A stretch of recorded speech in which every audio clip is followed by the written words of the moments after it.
반갑습니다, 고객 여러분.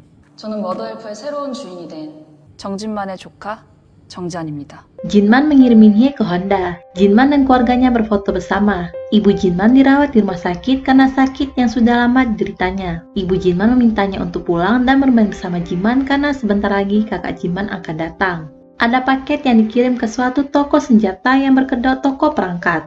Lalu Honda mengambil paket tersebut dan masuk ke ruangan rahasia. Di dalam ruangan itu ada Minhye. Paket tersebut berisi senjata. Lalu Honda melihat ada orang yang mencurigakan datang ke tokonya. Ia pun langsung berjaga-jaga. Ternyata orang tersebut adalah Jinman. Minhye bahagia kembali bertemu Jinman, orang yang menyelamatkannya. Mayat Belle sampai saat ini tidak ditemukan. Banyak orang yang yakin Belle sudah pasti tidak selamat. Honda berencana membuat pusat pembelanjaan dari senjata dan ingin agar Jinman ikut bekerja dengannya.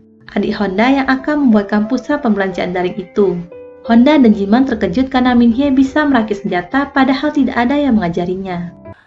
Jinman ini. Belle mendatangi ibu Jinman. Sebelumnya, Belle, Seungjo dan timnya merencanakan untuk membunuh Jinman dan keluarganya.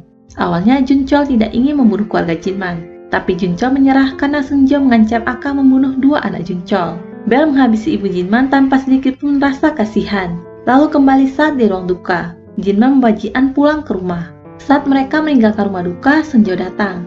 Seungjo berpura-pura menjadi teman lama Jinman. Seungjo meminta bantuan kakak dan kakak ipar Jinman untuk memindahkan karangan bunga. Mereka sampai di rooftop. Sudah ada Belle yang menunggu mereka. Jinman meminta Honda untuk meriksa rekaman keamanan rumah sakit tempat ibu Jinman dirawat. Mereka membuat seolah-olah kakak ipar Jinman berselingkuh, lalu kakak Jinman marah dan membunuh istrinya, lalu dia bunuh diri.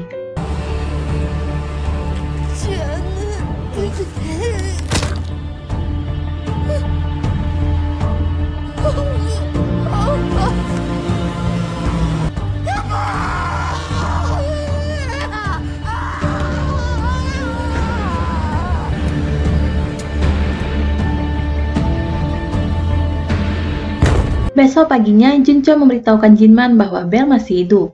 Jinman kembali meminta bantuan Honda untuk melindungi Ji-an. Honda buru-buru pergi dari rumahnya. Adik Honda, Brother, kesal karena kakaknya berjanji akan makan malam bersamanya. Sementara itu, Jinman dibantai oleh pasukan Babylon. Mereka terus menembaki mobil Jinman.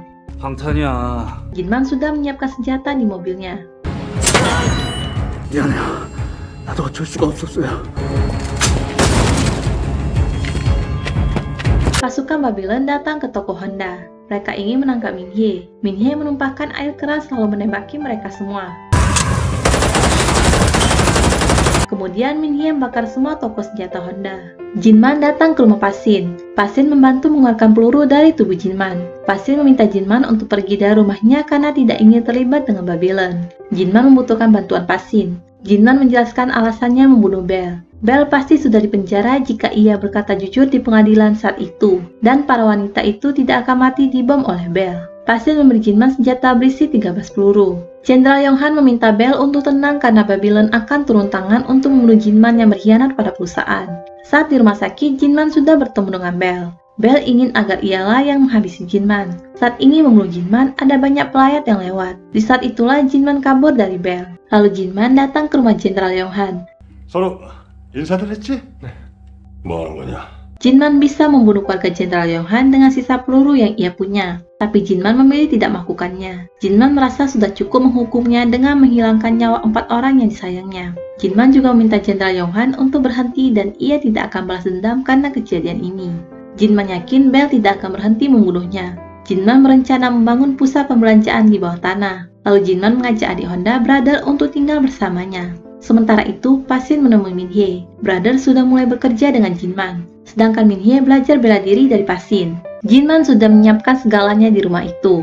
Pasin mengeluarkan peluru dari tubuh Minhye. Jongmin sudah sadar dan berhasil lepas dari ikatan. Jongmin kembali meretas situs Motherhelp. Brother melarang mereka semua pergi ke pusat perbelanjaan karena akan meledak. Jinman sudah merancang agar pusat perbelanjaan dioperasikan sepanjang waktu.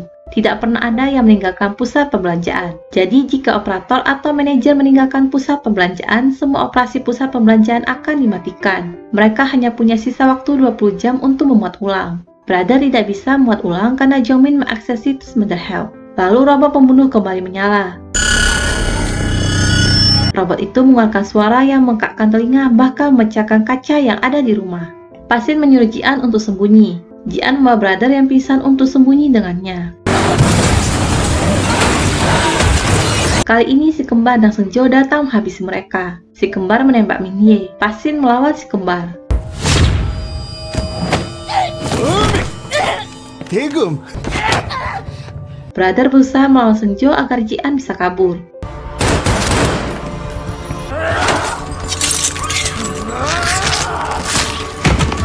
Jian ingin kembali ke pusat perbelanjaan, tapi Senjo sudah ada di belakangnya. Jian tidak tahu harus bagaimana.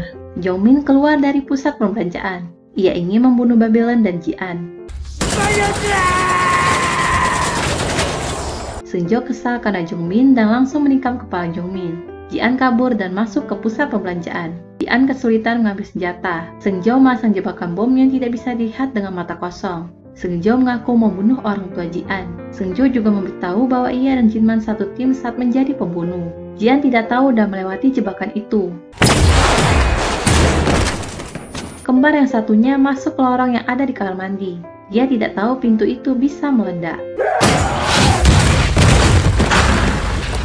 Brother sadar ternyata ia memakai rompi anti peluru.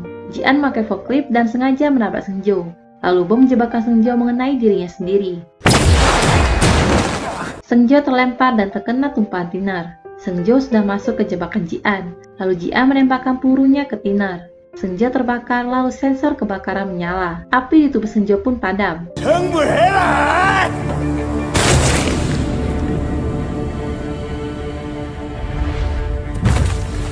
Minhye masih hidup. Brother kembali ke pusat perbelanjaan. Brother kembali membuat ulang situs Mother Help. Tiba-tiba para pembunuh yang pernah berbisnis dengan Jinman menuju ke pusat perbelanjaan. Babylon memberikan hadiah uang pada para pembunuh jika dapat membunuh Jian, Brother, Minhye, dan Pasin. Jian meminta Brother membuka pintu dan ia pun mengambil kapak. Para pembunuh sudah masuk ke gudang. Brother keluar mendatangi para pembunuh. 반갑습니다, 고객 여러분. 저는 머더엘프의 새로운 주인이 된 정진만의 조카 정지안입니다. Brother melemparkan kepala Senjo. 이성조? Jian menawarkan kesepakatan dengan para pembunuh. Jika para pembunuh pergi dari sini, Jian akan mentransfer uang ke para pembunuh secara merata tanpa potongan pajak. Jika para pembunuh memilih untuk tidak menyerah, Jian akan membunuh mereka semua. Para pembunuh memilih untuk pergi dan menerima uang dari Jian. Mereka merasa akan kesulitan jika tidak ada pusat perbelanjaan dan yang diuntungkan di sini hanyalah Babylon. Pasin kembali ke dalam dan melihat Minhye sudah meninggal. Jian keluar dari pusat perbelanjaan. Pasin dan Minhye sudah tidak ada di rumah.